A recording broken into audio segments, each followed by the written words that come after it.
Oke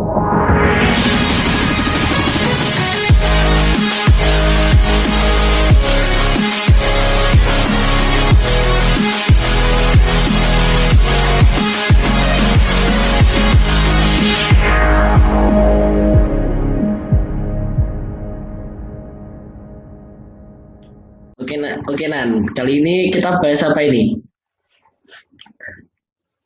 Perang Aceh ya? Iya, perang Aceh nih. Oke, kita akan diskusi Perang Aceh. Oke, langsung aja. Ini kita masuk ke latar belakang dulu Nan. Latar belakangnya tuh awal mulanya tuh seperti apa kan? Oke Nan. Ini latar belakang dulu ya, ini kita bahas tentang latar belakang ini. Jadi itu perang Aceh, latar belakang itu akibat dari perjanjian Siak tahun 1858. Itu akibatnya dari perjanjian itu tuh Ustadz Sultan Ismail menyerahkan wilayah Delhi, Rangkat, Asahan, dan Serdang kepada Belanda. Padahal daerah-daerah itu tuh sejak zamannya Sultan Iskandar Muda berada di kekuasaan Aceh.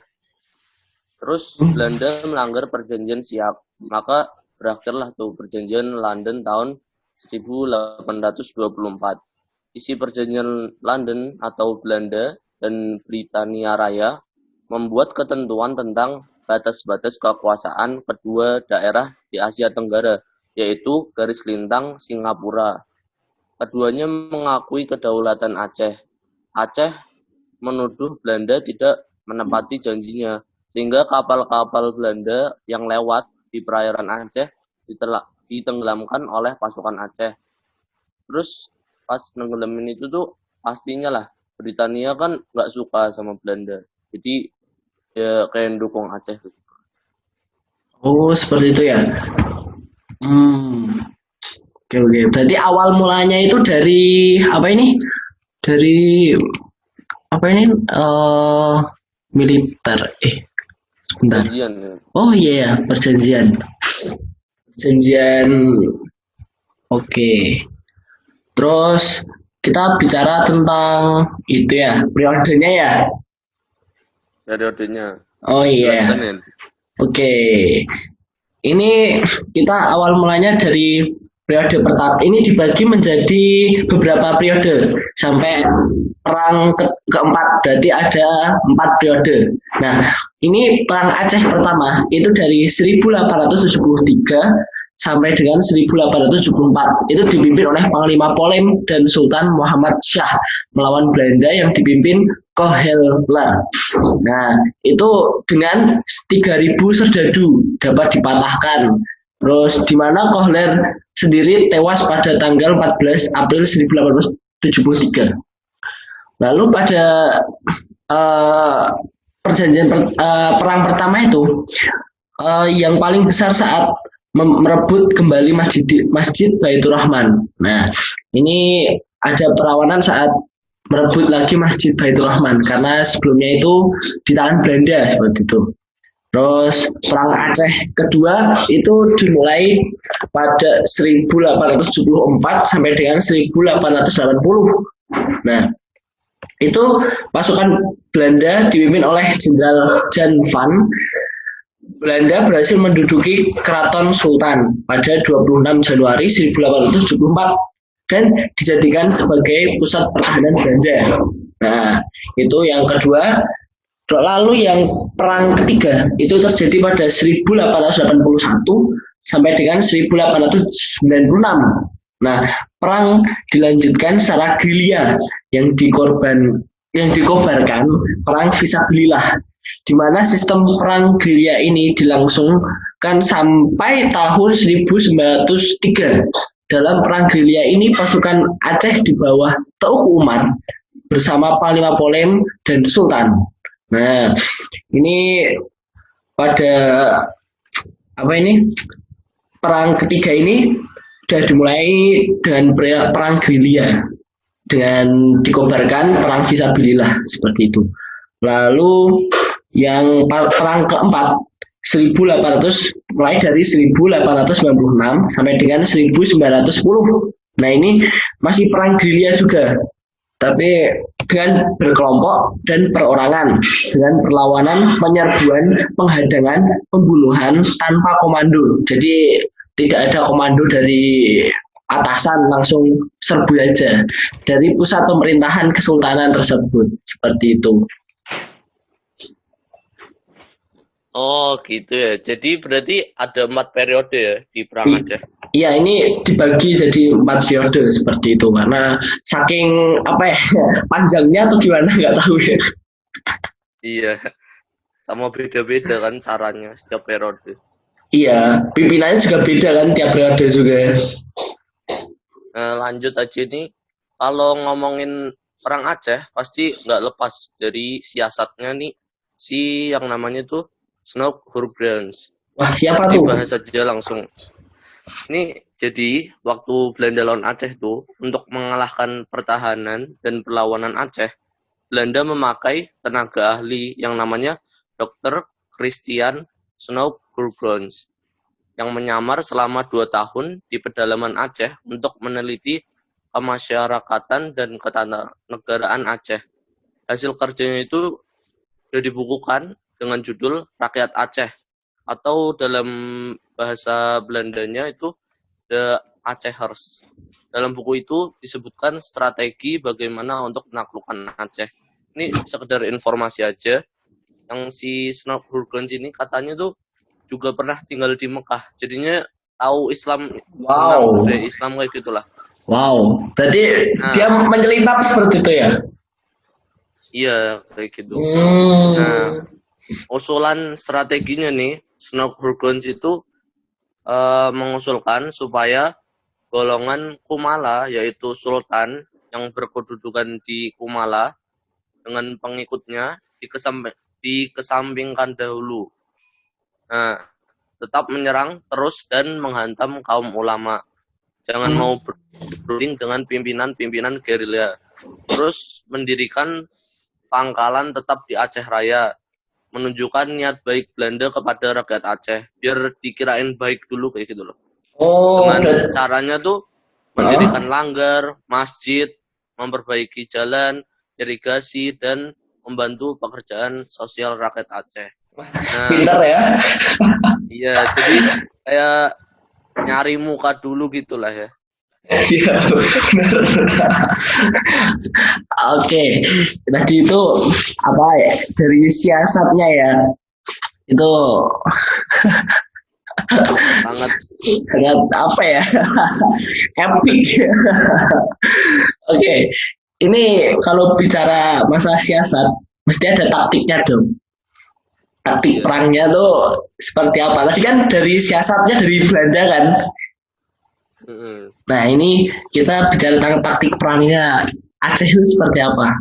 Nah ini taktik perang gerilya Aceh yang tadi itu, yang berkelompok dan perorangan, itu ditiru oleh Van Heus, di mana dibentuk pasukan Meerscheuws yang dipimpin oleh Hans Christoffel dengan pasukan kolonel Marcon yang telah mampu dan menguasai pegunungan-pegunungan hutan rimba untuk mencari dan mengejar gerilyawan Aceh. Jadi apa ya, Belanda ini nyontek loh.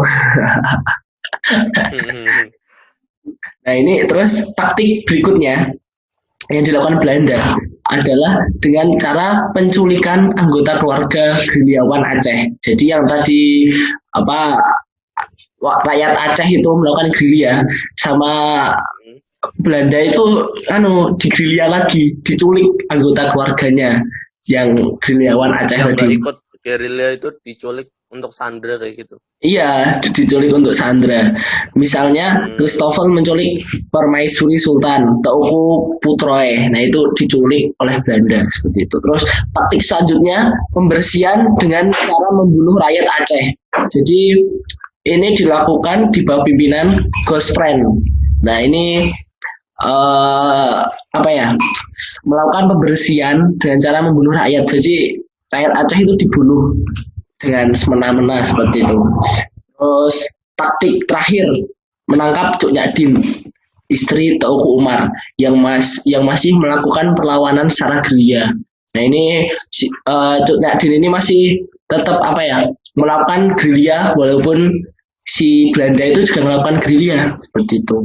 Terus di mana akhirnya Cuk Nyadin dapat ditangkap dan diasingkan ke Sumedang. Nah itu akhir itu Cuk Nyadin diasingkan ke Sumedang seperti itu. Ini Cuk Nyadin kayaknya pahlawan itu ya, apa perempuan ya? Iya perempuan tuh kayaknya gara-gara ngerepotin banget Belanda sampai kerepotan sampai ditangkap gitu ya. Oh iya. Terus ini kita masuk ke fase terakhir ini. Ada surat perjanjian ya. Iya nih poin yang surat perjanjian tanda menyerahnya. Nah siapa yang menyerah? Ternyata tuh Aceh yang menyerah. Oh, itu gimana ceritanya itu? Ini kan selama perang Aceh, Van Hees telah menciptakan surat pendek tentang penyerahan yang harus ditandatangani oleh para pemimpin Aceh yang telah tertangkap dan menyerah. Yang tertangkap itu yang tadi dibahas itu. Di mana isi dari surat pendek penyerahan diri itu berisikan raja atau sultan mengakui daerahnya sebagai bagian dari daerah Hindia Belanda. Raja berjanji tidak akan mengadakan hubungan dengan kekuasaan di luar negeri. Berjanji akan mematuhi seluruh perintah-perintah yang ditetapkan Belanda. Perjanjian pendek ini menggantikan perjanjian-perjanjian terdahulu yang rumit. Jadi dulu tuh perjanjian-perjanjian rumit. Berarti dulu itu pernah, berarti poin-poin tadi. Berarti dulu itu juga pernah melakukan perjanjian seperti itu juga. Iya kali ya. lanjut. Tapi walau demikian udah perjanjian, surat perjanjian menyerah, wilayah Aceh tetap tidak bisa dikuasai Belanda seluruhnya karena pada saat itu tetap saja tuh terjadi perlawanan terhadap Belanda meskipun dilakukan oleh sekelompok orang atau masyarakat. Kayak pemerintahnya doang gitu loh yang udah menyerah, tapi kayak masyarakatnya masih berontak terus. Iya. Ini tuh berlanjut sampai Belanda enyah dari Nusantara dan diganti kedatangan penjajah baru yakni Jepang, yang Belanda kalah sama Jepang itu baru. Oh, berarti terakhir itu dengan perjanjian tadi itu ya? Perjanjian namanya apa? Ada namanya nggak? Perjanjian apa itu? Surat pendeknya tuh namanya Korte Verklaring atau Traktat Pendek. Oh, oke. Berarti terakhir itu Belanda melarikan diri seperti itu. Gara-gara apa Jepang datang? Iya itu gara-gara ya udah diambil alih Jepang. Oh, oke. Nah, ini kan sudah terakhir ya. Nah ini kan ada apa ya?